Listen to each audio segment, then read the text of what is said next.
El tema de nuestra clase de hoy es el tejido muscular. El tejido muscular es un tejido que tiene a su cargo el movimiento del cuerpo y de sus partes, además del cambio de tamaño y forma de los órganos internos.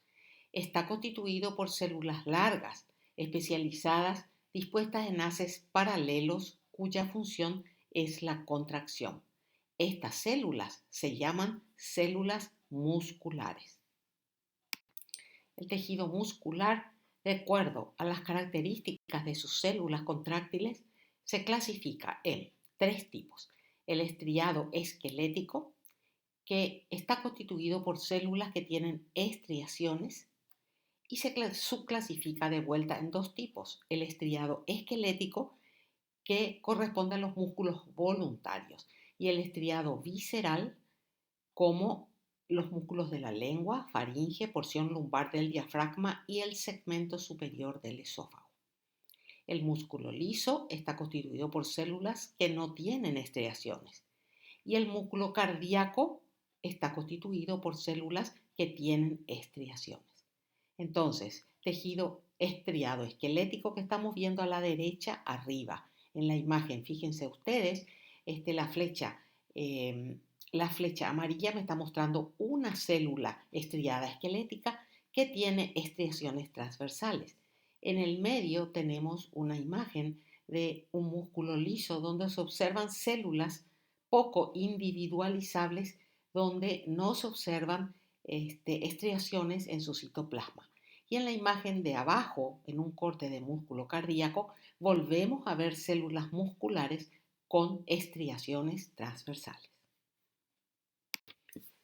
Vamos a comenzar a estudiar las características del primer grupo de tejido muscular, el tejido muscular estriado esquelético, que corresponde a los músculos voluntarios del cuerpo. En nuestra imagen de arriba estamos viendo los músculos voluntarios numerados y a la izquierda tenemos una microscopía donde se observan las células con sus núcleos y las estriaciones transversales. Acuérdense, estamos hablando de un músculo estriado. El tejido muscular estriado esquelético está constituido por células contráctiles y esas células se llaman fibras musculares. Ahora, de ahora en adelante, cuando hablemos de fibra muscular, estamos hablando de la unidad celular del músculo. Además de eso, tienen tejido conectivo de sostén y vasos sanguíneos. Fíjense ustedes en estas imágenes. La imagen de abajo a la izquierda está mostrándome un corte de tejido muscular estriado esquelético. ¿Y qué me están señalando? Fíjense, la flecha amarilla me está señalando una célula, ¿ven? Esa se llama fibra muscular y tiene núcleo, ¿ven? Los núcleos periféricos. Y también la flecha de color verde me está señalando el tejido conectivo de sostén. En la imagen de la derecha vemos otra microscopía óptica teñida con hematocilina y eosina. Allí vemos un corte longitudinal. Las células se ven como alargadas. Fíjense ustedes con la flecha azul se ve la célula alargada y con la flecha verde se ve el núcleo y con la flecha amarilla se ve el tejido conectivo de sostén.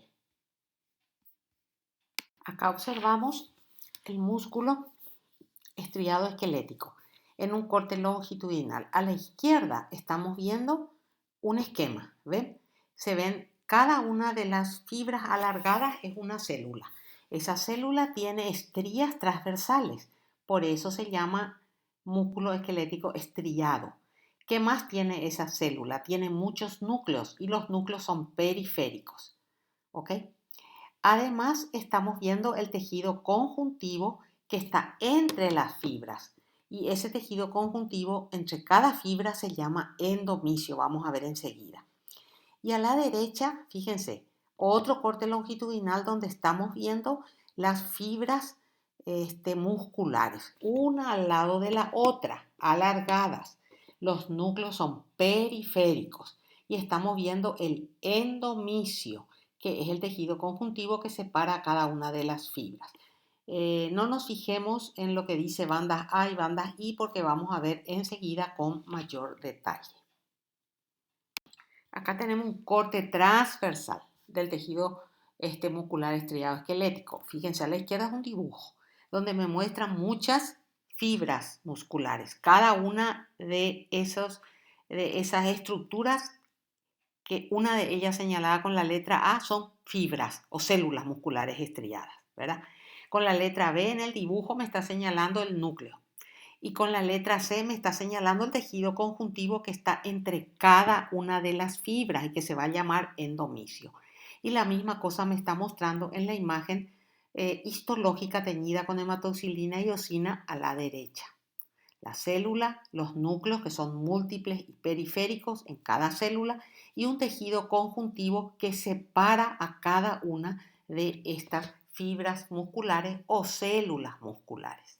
Ahora comparemos un corte transversal con un corte longitudinal a mayor aumento de un músculo estriado esquelético. Fíjense ustedes, la flecha azul, me está mostrando una fibra muscular estriada.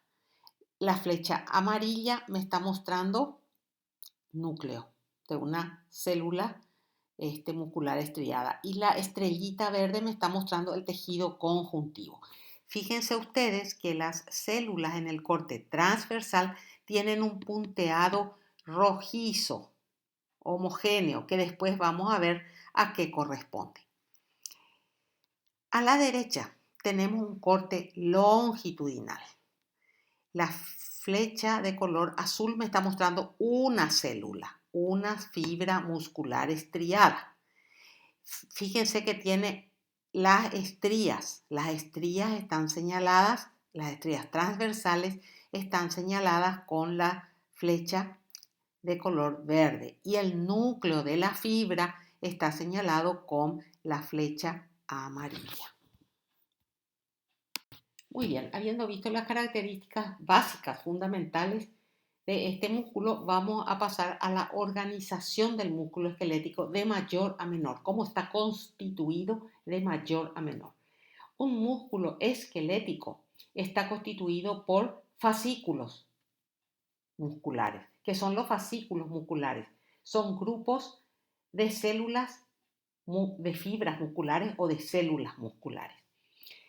Los fascículos están constituidos por células o fibras musculares. La fibra muscular constituida por miofibrillas y las miofibrillas constituidas por miofilamentos y proteínas accesorias. Esto es lo que nos está mostrando el esquema de la derecha. Dijimos que el tejido conjuntivo del músculo esquelético, yo les había dicho, puede tener diferentes nombres según su localización. Fíjense ustedes, el tejido conjuntivo que rodea al músculo se llama epimisio. Fíjense ustedes cuál es el epimisio en nuestro esquema de abajo. Lo más externo, el tejido conjuntivo que rodea al músculo. El perimisio, ¿qué es el perimisio? Es la capa de tejido conectivo que rodea a un fascículo. ¿Qué era el fascículo? Un conjunto de fibras musculares. Y el endomisio son fibras reticulares finas que rodean a cada fibra muscular, a cada célula muscular. Eso tenemos perfectamente identificado en nuestro esquema. Fijémonos en este corte transversal de músculo esquelético. Estamos viendo, fíjense, la flecha amarilla me está mostrando una célula o fibra muscular. Entre las fibras, muchísimas fibras musculares hay, se dan cuenta. Entre las fibras musculares es escaso tejido conjuntivo con fibras reticulares finas que le rodea a cada una de las fibras musculares. Eso se llama endomisio. ¿Ok? Endomisio. El endomisio está marcado con una flecha de color verde. Después tenemos el perimisio. El perimisio rodea a un fascículo. Ahí tenemos encerrados dos fascículos. ¿De qué están constituidos los fascículos? De fibras musculares. Entonces, el tejido conjuntivo que rodea a un fascículo se llama perimisio. Lo blanco se observa como una zona blanca donde aparentemente no hay nada, pero sí hay tejido conjuntivo. Y después por fuera tenemos la capa de tejido conectivo que rodea al músculo todo, ¿verdad? A todo el músculo, a todos los fascículos, ¿verdad? Que se llama epimisio. Y ahí está marcado el epimisio en la parte más externa. Miremos otro corte transversal de músculo esquelético estriado. Fíjense ustedes que con la F están señaladas las fibras musculares, las células musculares individuales. ¿Se dan cuenta? Eosinófilas con varios núcleos situados en la periferia de la célula. Después, entre esas células existe un tejido conjuntivo que se llama endomisio. Está señalado con la letra EN, endomisio. ¿Estamos? Después, rodeando a un fascículo, o sea, a un grupo de fibras, está el perimisio. Está señalado con una flecha y la letra P. Y por fuera, rodeando a todos los fascículos y uniéndolos en un músculo, encontramos el epimisio. Está señalado con una flecha negra y la letra E. Acá estamos viendo otro corte transversal, dos cortes transversal, mejor dicho, de músculo esquelético estriado. A la izquierda, fíjense, se ven las células, las fibras. Cada una es una célula, una fibra muscular estriada esquelética, cuyos núcleos están situados periféricamente. Y en su citoplasma se ven los puntitos que recién estuvimos viendo que corresponden a miofibrillas, que vamos a ver enseguida de qué se trata. Fíjense a la derecha, estamos viendo lo mismo, muchas células musculares esqueléticas estriadas que están separadas por el endomisio y conjunto de esas células formando un fascículo están rodeadas por el tejido conectivo llamado perimisio, que en nuestra imagen está señalada con una flecha negra y la letra P. De acuerdo a su color en vivo, o sea, no teñido ni en corte histológico, en vivo, se identifican tres tipos de fibras musculares esqueléticas: rojas, blancas e intermedias o rosadas. No se las distinguen con el HE, no podemos saber cuál es cuál. Sí se las distingue con reacciones histoquímicas basadas en la actividad enzimática oxidativa, como reacciones de las succínico deshidrogenasas y reacciones de la nicotinamida adenina dinucleótido tetrasólico. Esta clasificación se basa en la rapidez de la contracción, la velocidad enzimática de la reacción ATPase miocínica de las fibras y el perfil metabólico de las fibras, o sea, su capacidad de producir ATP mediante la fosforilación oxidativa o la glucólisis. Las fibras, caracterizadas por un metabolismo oxidativo, contienen grandes cantidades de mioglobina y de mitocondrias. ¿Qué es la mioglobina? Es una proteína globular fijadora de oxígeno que se parece a la hemoglobina y almacena oxígeno de las fibras musculares. Vamos a ir viendo las características de los tres tipos de fibras. Vamos a ver primero las fibras de tipo 1 u oxidativas lentas. Estas son fibras que con las reacciones aparecen de color rojo. Tienen muchas mitocondrias y tienen grandes cantidades de mioglobina y complejos de citocromo. Estas son unidades motoras de contracción lenta y muy resistente a la fatiga. La velocidad de reacción de la ATPasa es la más lenta que la de los otros tipos de fibras. ¿Cuáles son estos músculos? Son los músculos de las extremidades de los mamíferos y los pectorales de las aves, y los músculos largos erectores de la columna en el dorso de los seres humanos, que tienen que contribuir a la porción erecta del cuerpo. Después tenemos las fibras de tipo 2B o glucolíticas rápidas. Son fibras grandes, de color rosado pálido. Tienen menos mioglobina y mitocondrias que los otros tipos de fibra. Tienen baja concentración de enzimas oxidativas, pero sí una actividad enzimática anaeróbica muy alta. Almacenan glucógeno y tienen una velocidad de reacción ATPasa miocínica muy rápida. ¿Cuáles son estas fibras? Las unidades motoras de acción rápida propensas a la fatiga, por ejemplo, las fibras de los músculos extrínsecos del ojo y de los músculos de los dedos. Y los corredores que corren distancias cortas y los levantadores de pesa tienen muchas fibras de este tipo. Fíjense a la derecha, nosotros tenemos un corte transversal de fibras musculares esqueléticas. Las fibras musculares pequeñas y de tinción más oscura exhiben actividad enzimática oxidativa intensa y corresponden a las fibras oxidativas lentas de tipo 1. En cambio, las fibras más grandes y poco teñidas corresponden a las fibras glucolíticas rápidas de tipo 2B. El tercer y último tipo de fibra es la fibra de tipo 2A o fibras glucolíticas oxidativas rápidas. Estas son fibras que están en un tamaño intermedio entre las dos anteriores que estuvimos viendo. Tienen muchas mitocondrias con un alto contenido de mioglobina. Contienen grandes cantidades de glucógeno. Son capaces de realizar la glucólisis anaerobia y constituyen unidades motoras de contracción rápida muy resistentes a la fatiga. Fibras de este tipo tienen los atletas corredores de 400 y 800 metros, los nadadores de distancias medias y los jugadores de hockey. Muy bien. La célula o fibra muscular estriada es una célula, es la unidad histológica y funcional del tejido muscular estriado.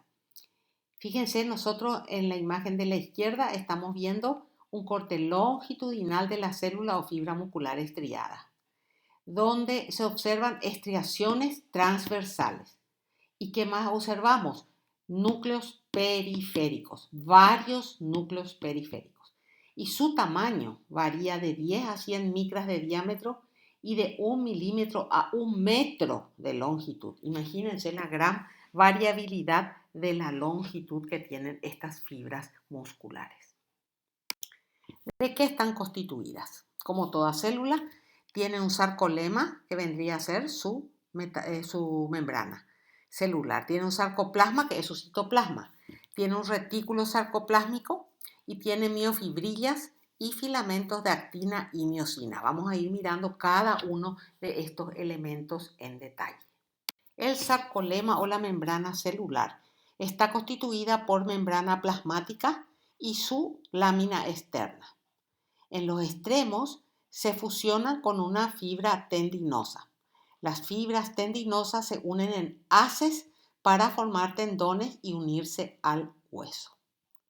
Ahí tenemos en nuestra imagen el sarcolema, separado del resto de los constituyentes del sarcoplasma. ¿Qué hay en el sarcoplasma o citoplasma de la fibra muscular?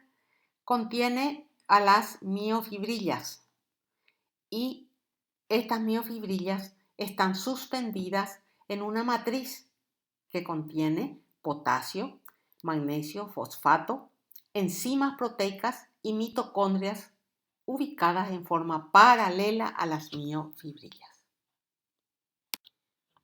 ¿Qué son las miofibrillas? Cada fibra muscular, o sea, cada célula muscular tiene millares de miofibrillas y cada miofibrilla contiene 1500 filamentos de miosina y 3000 filamentos de actina. Fíjense ustedes, a la derecha tenemos la miofibrilla. Ahí se ve la miofibrilla y esta miofibrilla está constituida por filamentos de miosina y filamentos de actina, como vamos a ver enseguida. Las miofibrillas contienen bandas oscuras que van alternando con bandas claras. Fíjense en la imagen de abajo. Las bandas oscuras se denominan bandas A y las bandas claras se denominan bandas I. Y en el medio de las bandas I hay una línea que se llama Z. Entonces, lo que estamos mirando abajo es una miofibrilla que tiene bandas oscuras alternando con bandas claras. Bandas oscuras A, bandas claras I. En el medio de la banda I, una línea Z. Estas bandas claras y oscuras de las miofibrillas aparecen por la disposición de los filamentos de actina y de miosina. Fijémonos ahora en la imagen de abajo. En rojo estamos viendo los filamentos delgados de actina y en azul los filamentos gruesos de miosina. La banda A, fíjense ustedes, la banda A contiene filamentos de actina y de miosina. ¿Se dan cuenta? Filamentos que están dibujados acá en color rojo y en color azul. La banda I, ¿se acuerdan? La banda I, que es una banda clara, contiene solamente filamentos de actina. ¿Ven? Solamente filamentos que están ahí de color rojo, ejemplificado con el color rojo. Y en el medio de la banda I tenemos una línea que se llama disco Z. Después tenemos una banda H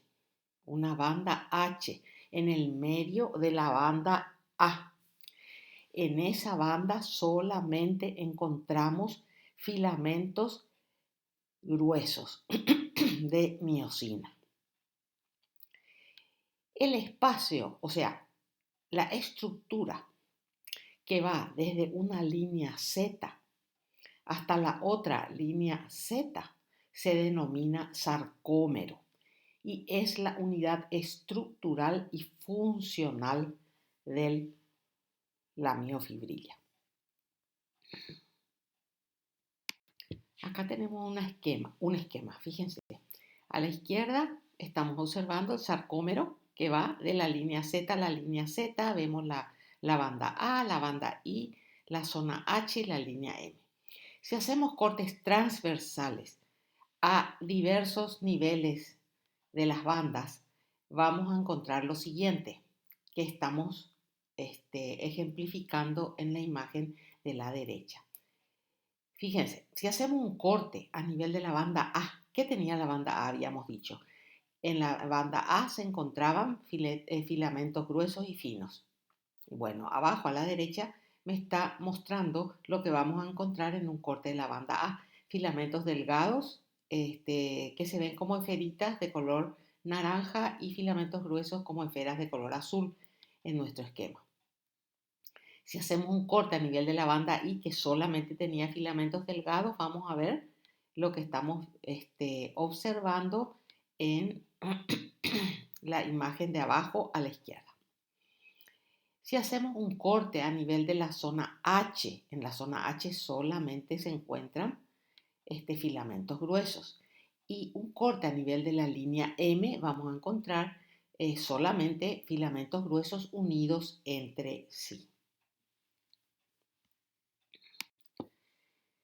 Muy bien, ahora vamos a empezar a ver las proteínas del sarcómero. ¿Cómo está constituido ese sarcómero? En primer lugar, la actina y la miosina, que son las proteínas primarias del aparato contráctil. Y estas proteínas están rodeadas por el retículo endoplásmico liso. Y aparte de estas dos proteínas primarias, tenemos proteínas accesorias que sirven para configurar una alineación precisa de los filamentos finos y gruesos. Este es un esquema del libro de ustedes donde nos muestra la estructura molecular de un sarcómero. Vamos a ir viendo cada una de esas proteínas y para qué sirve. Fíjense, en primer lugar tenemos la tropomodulina. Forma casquete de actina y regula la longitud de la actina. Después tenemos la titina. fija los filamentos gruesos a la línea Z. La alfa-actinina fija filamentos finos a la línea Z. Después tenemos las proteínas de la línea M.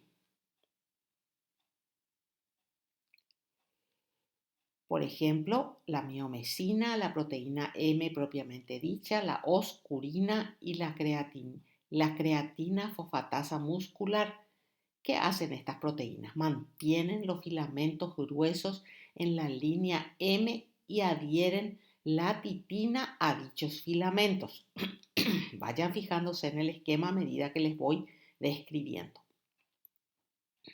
Después tenemos la proteína C, fijadora de miosina. Sirve para el armado y estabilización de los filamentos gruesos. Luego viene la nebulina, que ayuda a anclar los filamentos finos a la línea Z. La distrofina une filamentos finos con la laminina de la lámina externa muscular. Y por último tenemos a la desmina, que es una malla proteica alrededor del sarcómero en la línea Z y que sirve para unir la línea Z a la membrana plasmática. Vamos a ver algunas características de las proteínas primarias del aparato contráctil. En primer lugar, los filamentos gruesos. A medida que voy describiendo, por favor, ustedes fíjense en el esquema de abajo. Los filamentos gruesos son moléculas de miosina. ¿Y qué es la miosina? Un dímero compuesto por dos cadenas polipeptídicas pesadas y cuatro ligeras. Tiene dos cabezas globulares que se llaman región S1 y que están conectadas a la cola larga por brazos de palanca que se llama zona o región S2. En esas dos cabezas, hay sitios de unión para el ATP y la actina. La interacción entre las cadenas ligeras y pesadas va a determinar la velocidad y la fuerza de la contracción muscular. Las moléculas de miosina se agrupan cola con cola para formar los filamentos gruesos bipolares de miosina, como se ve en la imagen A. Fíjense. Las cabezas de la miosina apuntan hacia afuera, desde una zona que carece de cabezas de miosina y que se llama zona desnuda. Los filamentos finos son otras proteínas primarias del aparato contráctil. Están constituidos por actina F, que tiene en su constitución una doble hélice espiral constituida por moléculas de actina G, cada una de las cuales tiene un sitio de unión con la miosina. Fíjense que la actina G está demostrada en nuestro esquema como esferas de color verde. Los filamentos de actina son polares porque todas las moléculas de la actina G están orientadas en la misma dirección. Uno de sus extremos de los filamentos, el positivo, se une a la línea Z y el otro, el negativo, se extiende hacia la línea M. La otra proteína es la tropomiosina, que estamos viendo en nuestro esquema como una piola de color rosado. Esta tropomiosina es una hélice doble polipeptídica que se localiza ¿dónde? En el surco de las moléculas de actina F. En reposo, o sea, cuando no hay contracción, la tropomiosina y el complejo de troponina que ahí está al lado, que vamos a describir enseguida, ocultan los sitios de la unión de la actina con la miosina. Después tenemos el complejo de la troponina. Fíjense, dice troponin complex, dice nuestro esquema. Tiene 3 subunidades globulares, ¿ven? Que están siendo representadas por esferitas de color rojo, lila y amarillo. La troponina I está unida a la actina inhibiendo su interacción con miosina.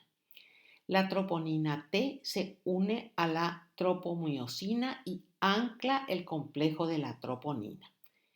Y la subunidad C es la fijadora de calcio. Este es el complejo de troponina. Veamos ahora un componente muy importante para la contracción muscular, que es el retículo sarcoplásmico. El mismo se halla situado en el citoplasma de la célula muscular o sarcoplasma y se encuentra paralelo a las miofibrillas. Fíjense ustedes nuestro esquema de abajo, estamos viendo las miofibrillas, estamos viendo filamentos gruesos, estamos viendo filamentos finos y toda esa estructura de color celeste en nuestro esquema corresponde al retículo sarcoplásmico, ¿ven? Que corre paralelo a las miofibrillas. Este retículo sarcoplásmico está constituido por redes saculares que se extienden, como dijimos, alrededor de las miofibrillas. Y fíjense en nuestro dibujo de abajo, esas redes están coloreadas de color celeste. Y se extienden esas redes, ¿desde dónde? Desde la unión de la banda A con la I a la siguiente unión de banda A con la I. Y eso me está mostrando las 2 flechas verdes de nuestro dibujo. La extensión del retículo sarcoplásmico. Muy bien, estos retículos sarcoplásmicos terminan en unas redes en forma de saco o cisternas terminales, que son reservorios de calcio. En nuestro dibujo, esas redes terminales o sacos terminales están señalados por las flechas amarillas. ¿Qué contienen estas cisternas terminales? Contienen calcio en su luz y además en su membrana contienen canales con compuerta para poder liberar ese calcio. Entre 2 cisternas terminales, ahí tenemos 2 cisternas terminales en nuestro esquema, fíjense. Entre 2 sistemas terminales tenemos lo que se llama el túbulo T. ¿Y qué es el túbulo T? Es una profundización de la membrana de la fibra muscular. La membrana de la fibra muscular está señalada con la flecha verde. Entonces hay una profundización y se ubica entre dos cisternas terminales y ese es el llamado túbulo T. Estos túbulos T se comunican con el exterior y que contienen en su membrana proteínas sensoras de voltaje y canales transmembrana sensibles a la despolarización. Todo esto es muy importante. Todas estas estructuras juegan un papel muy importante en el proceso de la contracción muscular. Muy bien. A la derecha nosotros tenemos un esquema de la tríada. Fíjense. En color marroncito está el túbulo T. ¿Se acuerdan que la tríada era un túbulo T con 2 cisternas terminales? Las 2 cisternas terminales, una arriba y otra abajo, fíjense, están teñidas de color verde. Bueno, ahora yo les voy a ir diciendo qué se encuentra en la membrana de cada una de estas estructuras. Y ustedes fíjense en el esquema para ubicarse. Entre el túbulo T y cada retículo sarcoplásmico que le rodea hay una hendidura de 15 nanómetros de ancho. En la membrana del túbulo T, nuestro túbulo que está ahí teñido de un color marroncito, se evidencian 4 partículas que forman un complejo proteico llamado receptor de hidroxipiridina. Fíjense, se ven como 4 esferitas de color rojo. Muy bien. En la membrana de esos retículos sarcoplásmicos, el de arriba y el de abajo, ¿qué es lo que hay? Hay 4 partículas proteicas que representan el dominio citoplasmático de 4 canales de liberación de calcio, llamado receptor de rianodina.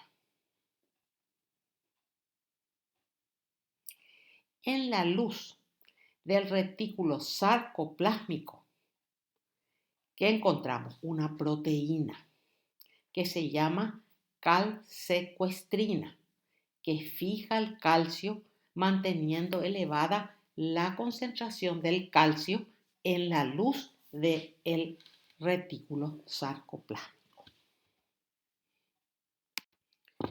Ahora vamos a entrar a ver cómo se produce la contracción muscular, sus mecanismos y su regulación. Empezando desde la llegada del impulso desde la unión neuromuscular. En la unión neuromuscular, ahí tenemos un esquema donde me muestra la terminación axónica arriba y abajo, los receptores de la membrana del músculo, de la fibra muscular. El impulso motor que avanza por el axón de una neurona motora llega a la unión neuromuscular y entonces se produce la liberación de acetilcolina.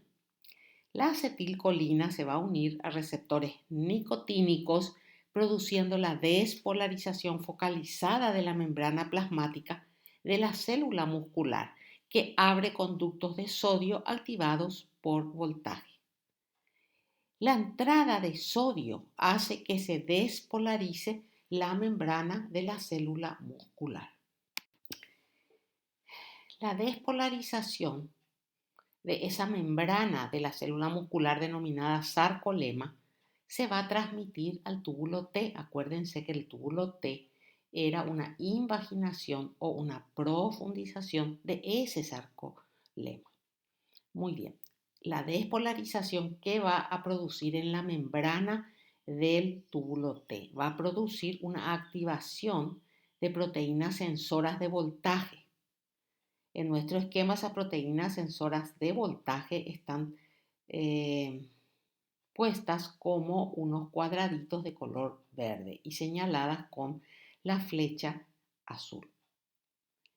Una vez que se activan las proteínas sensoras de voltaje, van a hacer que se abran conductos con compuertas para la liberación de calcio, llamados receptores de rianodina, que se encuentran en los sacos terminales contiguos del retículo sarcoplásmico. Esas compuertas para la liberación se ven en nuestro esquema como unas esferas de color celeste y están señaladas con la flecha amarilla. Seguimos y sale entonces el calcio al citoplasma o sarcoplasma. Y ese calcio se va a unir a la troponina C, vamos a ver enseguida cómo es la contracción, para iniciar el ciclo de la contracción. Una vez que terminó esa contracción, el calcio tiene que volver a las cisternas terminales del retículo sarcoplásmico, donde se concentra y es capturado por la calsecuestrina dentro del retículo sarcoplásmico. Entonces, la concentración del calcio en el citosol se restablece y ahí cesó la contracción. Para hablar de la contracción muscular, vamos a ver el ciclo de puente celular de actomiosina. A medida que vamos viendo los cambios moleculares para la contracción muscular, me gustaría que se fijen con detalle en los esquemas. El calcio que salió del retículo sarcoplásmico se va y se une a la troponina C, ¿se acuerdan? Del complejo de troponina, y le produce un cambio en su conformación. Entonces, la troponina 1 se disocia de la molécula de actina dejando al descubierto sitios de unión para la miosina en las moléculas de actina. ¿Se acuerdan ustedes que los sitios de unión en las moléculas de actina para las de miosina estaban cerradas cuando no había calcio? El ATP se une en ese momento a la cabeza de la miosina y hay una reducción de la afinidad de la cabeza de la miosina por la molécula de actina. Entonces, ¿qué pasa con la cabeza de la miosina? Se desacopla del filamento delgado, hay una hidrólisis del ATP en la cabeza de la molécula de la miosina y la miosina entonces sufre cambios de conformación que hacen que ésta se flexione al rotar el brazo de palanca de la miosina para asumir su posición previa al golpe de fuerza. Esa cabeza se mueve 5 nanómetros. El ATP se transforma en ADP y hace que la cabeza de miosina se una débilmente al nuevo sitio de unión de la actina. Se libera fosfato orgánico y esto produce afinidad de la unión actina-miosina. La cabeza de la miosina genera una fuerza a medida que retorna a su posición erguida original, impulsando el movimiento del filamento delgado a lo largo del filamento grueso. Este es el golpe de fuerza del ciclo. Durante esta etapa se pierde ADP de la cabeza de la miosina y ocurre una readhesión, o sea, la cabeza de la miosina se une de forma estrecha a otra nueva molécula de actina.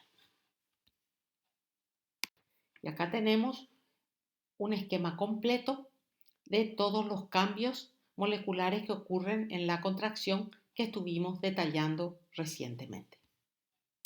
El ATP, al unirse con la miosina, lleva a un estado de alta energía.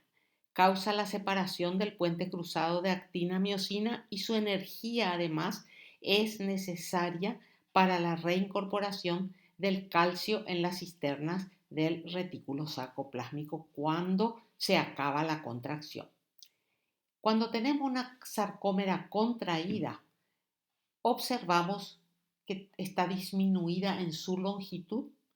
La banda A no tiene variaciones y las bandas I y H están disminuidas en longitud, como estamos viendo en la imagen de abajo.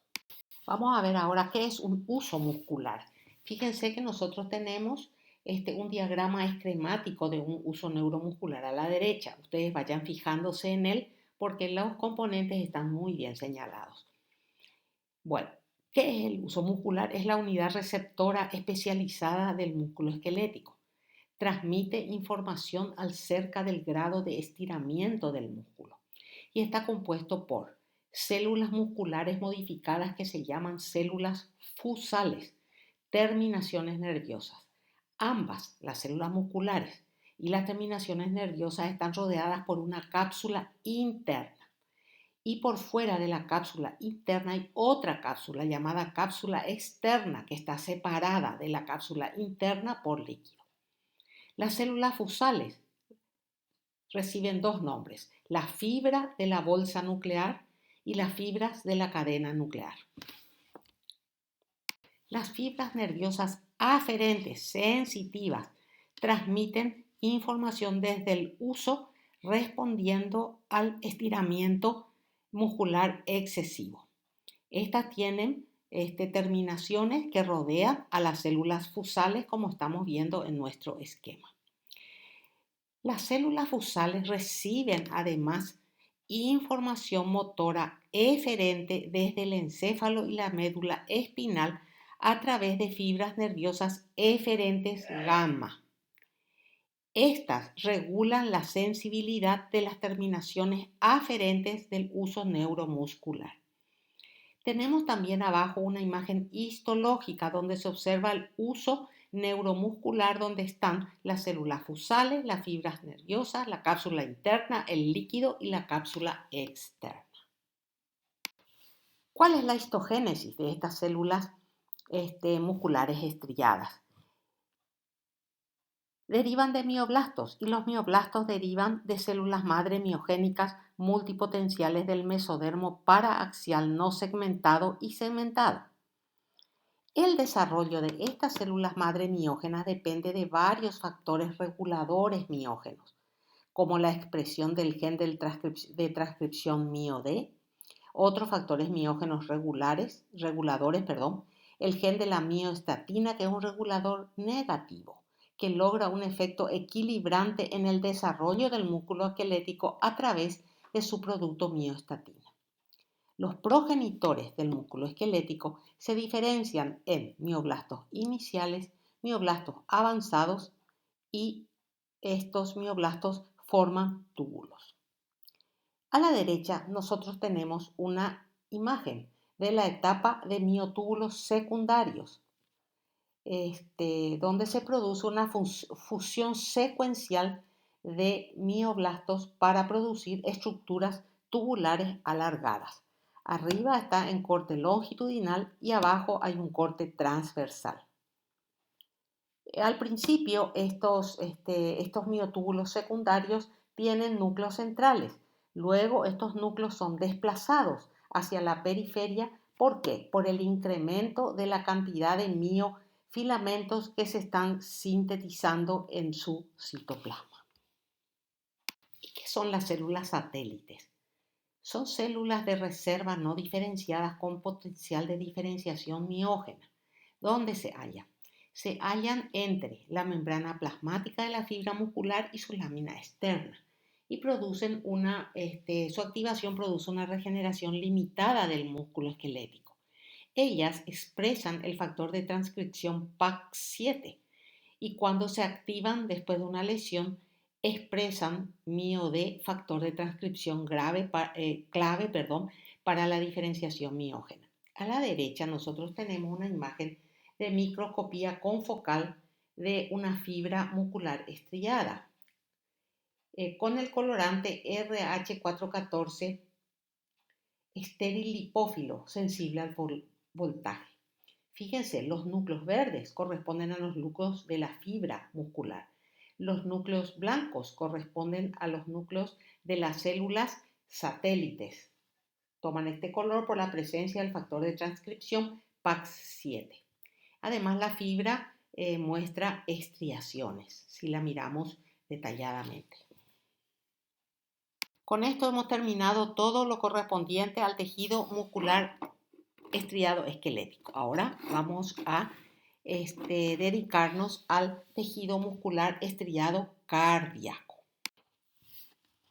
El tejido muscular estriado cardíaco es un músculo involuntario y está formado por células que se llaman miocitos y que miden 80 por 15 micras.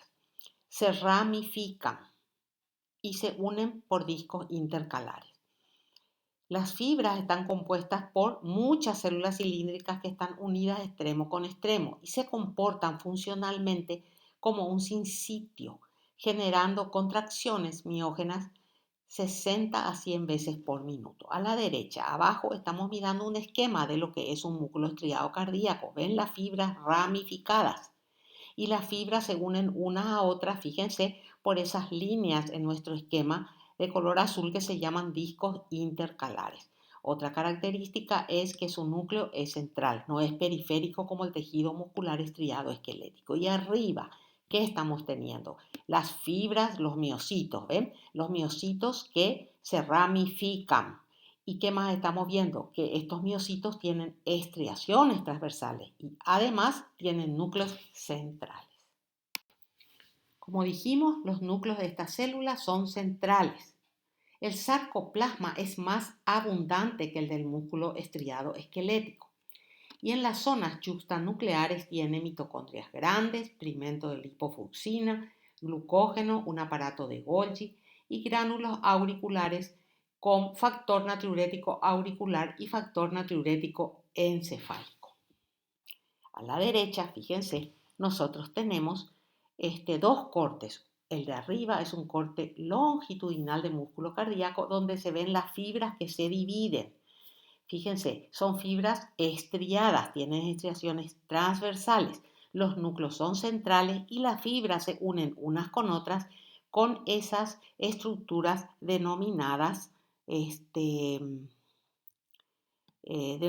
discos intercalares, que en nuestra imagen están señaladas por la flecha de color azul y se ven como unas rayitas transversales de color blanco. Abajo tenemos un corte transversal del músculo cardíaco.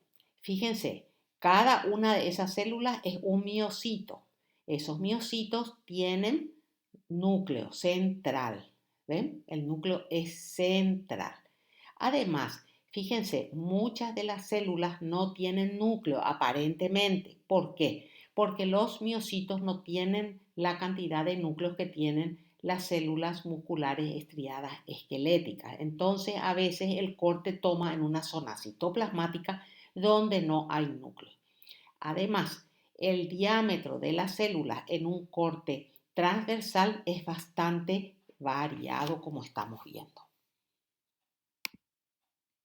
El retículo sarcoplásmico de la célula muscular cardíaca es algo diferente al de la célula muscular esquelética. No es tan extenso como el de la célula muscular esquelética. No puede almacenar suficiente calcio para la contracción. Los túbulos T penetran a la altura de la línea Z. Hay un solo túbulo por sarcómero.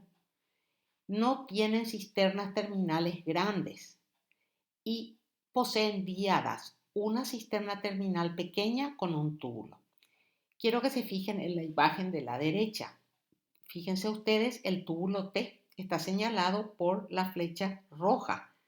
Hay un solo túbulo T por sarcómero que entra a la altura de la línea Z.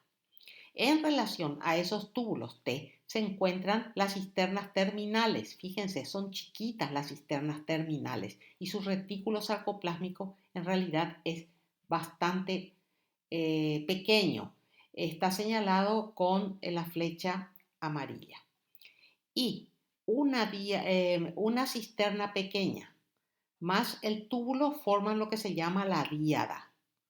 Está señalada la díada con la flecha azul. El disco intercalar es una estructura característica del músculo cardíaco y es el sitio de adhesión entre miocitos. Tiene dos componentes, uno transversal constituido por fascia adherens y desmosoma y un componente lateral constituido por desmosoma y nexos. A la derecha, fíjense ustedes, se ven los discos intercalares, tanto en la imagen superior donde se los ve de un color oscuro, rojo oscuro, como en el inferior donde las puntas de flecha nos están señalando dichas estructuras. Acá tenemos un esquemita que nos está mostrando los componentes del disco intercalar. Arriba tenemos el componente transversal constituido por fascia adherens o zonula de adherencia y desmosoma. Y abajo vemos el componente lateral donde se observa un desmosoma y el componente de unión comunicante. Acá tenemos una microscopía electrónica donde se ven dos porciones de células musculares cardíacas unidas por un disco intercalar. La línea de unión entre las dos células adopta un curso escaleriforme irregular con varios giros en ángulo casi recto. Esa línea está marcada por mis flechas de color amarillo. Fíjense, yendo de abajo para arriba, tenemos en primer lugar una mácula adherens a menor aumento y dentro del círculo marcado con el número 1 se ve la mácula a mayor aumento.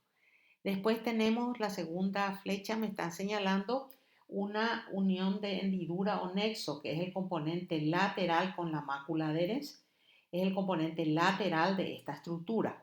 Ahí estoy viendo a menor aumento con la flecha y en el círculo 2 a mayor aumento de esa unión. Después tenemos la fascia adherens, que junto con la mácula adherens forman los componentes transversales de esta unión, ¿verdad? Se ve la fascia adherens a menor aumento con la flecha y encerrado en el círculo con el número 3 la fascia adherens con mayor aumento y así sucesivamente. Aparte de eso estamos viendo, aparte de eso nosotros estamos viendo mitocondrias, estamos viendo retículo sarcoplásmico, componentes del sarcómero donde están las líneas Z, las líneas M y los miofilamentos. Vamos a ver ahora la contracción de las células cardíacas. Es bastante similar a la contracción de las células musculares esqueléticas, con algunas diferencias. Empieza con la despolarización de la membrana celular, así como habíamos visto, de la membrana celular y del túbulo T. Hay una activación de proteínas sensoras de voltaje que actúan como canales de calcio en el sarcolema. Entonces entra calcio al citosol.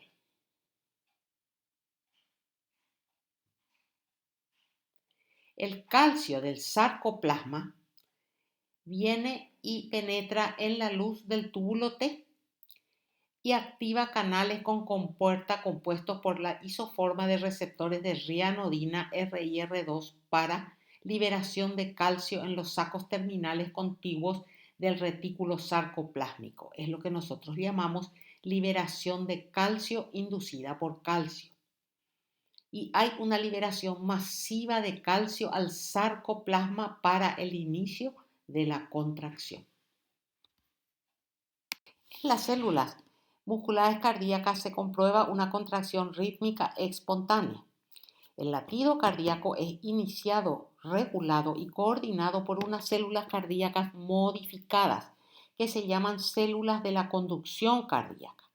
Fíjense en la imagen de abajo a la izquierda, nuestra flecha amarilla nos está señalando unas células grandes modificadas que se llaman células de conducción cardíaca o fibras de Purkinje. Y a la derecha tenemos las mismas células con una coloración especial donde se observa que son células grandes con un citoplasma amplio y sus núcleos se los ve muy evidentes en la imagen. Las células que estuvimos viendo se organizan, no están aisladas, se organizan en nódulos y haces de conducción que transmiten con rapidez el impulso contráctil a las diferentes partes del miocardio en una secuencia precisa. Los nódulos y haces en los cuales se organizan son los nódulos sinoauricular, aurículo-ventricular, los tractos internodales y el haz aurículo-ventricular de His. Estos elementos nosotros lo vamos a estudiar con mayor detalle cuando estudiemos la histofisiología del corazón. Y ahora tenemos nuestro tercer tipo de tejido muscular, que es el tejido muscular liso. Es un tejido muscular cuyas células no tienen estriaciones. Las células musculares lisas son alargadas, fusiformes y no tienen estriaciones. Pueden medir de 20 a 500 micras de longitud, poseen lámina externa y uniones de hendidura. Sus núcleos son alargados, no tienen sarcómeros, son células con capacidad de división y que tienen los orgánulos típicos de las células secretoras, o sea, pueden secretar colágeno 4 de la lámina basal, colágeno 3, fibras reticulares, además de elastina, protoglucanos y glucoproteínas multiadhesivas. Acá tenemos dos láminas histológicas, donde se observa músculo liso. El corte de la izquierda nos está mostrando con la flecha amarilla un corte longitudinal de músculo liso. Se dan cuenta, no son muy individualizables las células, forman más bien un sincicio citoplasmático y los núcleos son alargados con una cromatina finamente distribuida. El corte transversal del músculo liso me muestra lo que estamos viendo con la flecha, el área señalada con la flecha verde. También un sinsitio. En algunas células podemos ver alguna membrana celular, mucho más que en el corte longitudinal. Lo mismo va para la imagen del lado derecho. Es un corte de la pared muscular del colo. La flecha amarilla me muestra el corte, la zona del músculo liso en corte longitudinal, y la flecha verde me está mostrando el corte del músculo liso transversal. En el corte longitudinal vemos los núcleos de las células musculares alargados. En el corte transversal vemos los núcleos de las células musculares redondeados. Tenemos dos tipos de músculo liso. El multiunitario, que está constituido por fibras musculares lisas separadas, rodeadas por lámina basal. Cada fibra puede contraerse independiente de sus vecinas. Por ejemplo, el músculo ciliar del ojo, el iris del ojo, los músculos piloerectores, y estos músculos son controlados por señales nerviosas. Y después tenemos el músculo unitario visceral o sincicial, que forma masas de miles de fibras musculares que se contraen juntas como un todo.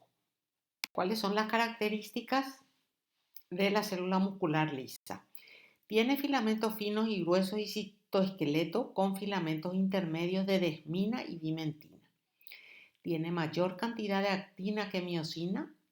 No tiene sistemas T, pero evidencian caveolas, que son reservorios de calcio.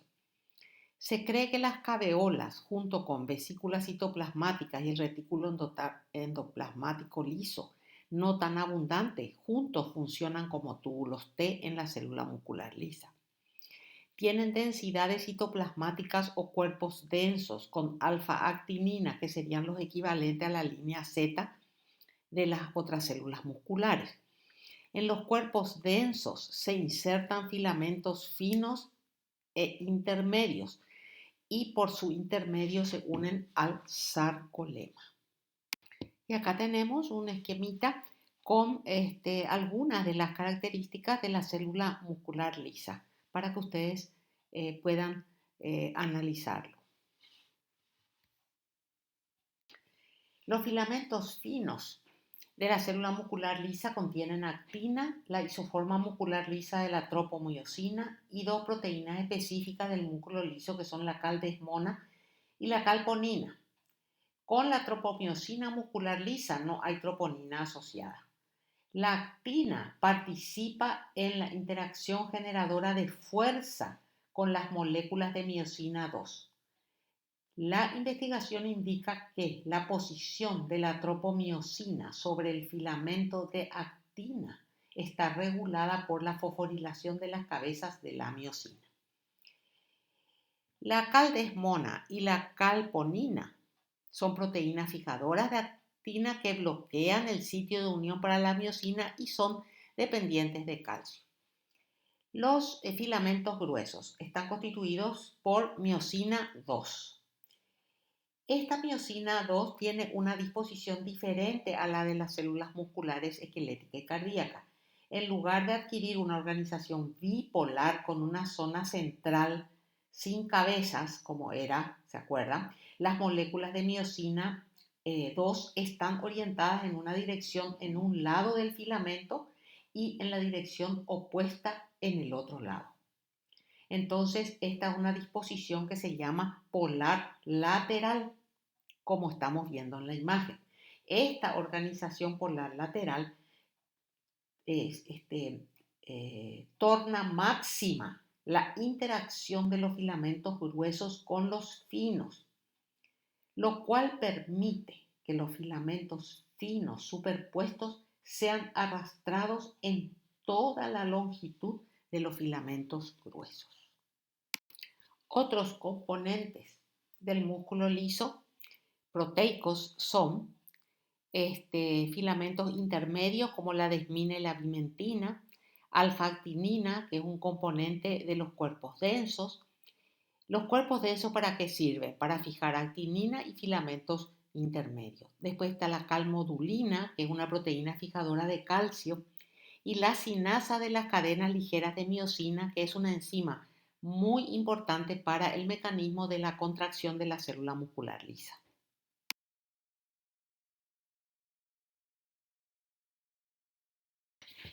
En la contracción del músculo liso, las concentraciones intracelulares de calcio son muy importantes para la regulación de la contracción del músculo liso. ¿Y eso cómo se consigue? Que haya aumento de la concentración citoplasmática de calcio por la despolarización y activación de conductos de calcio sensibles al voltaje, como estamos viendo en nuestra imagen de abajo.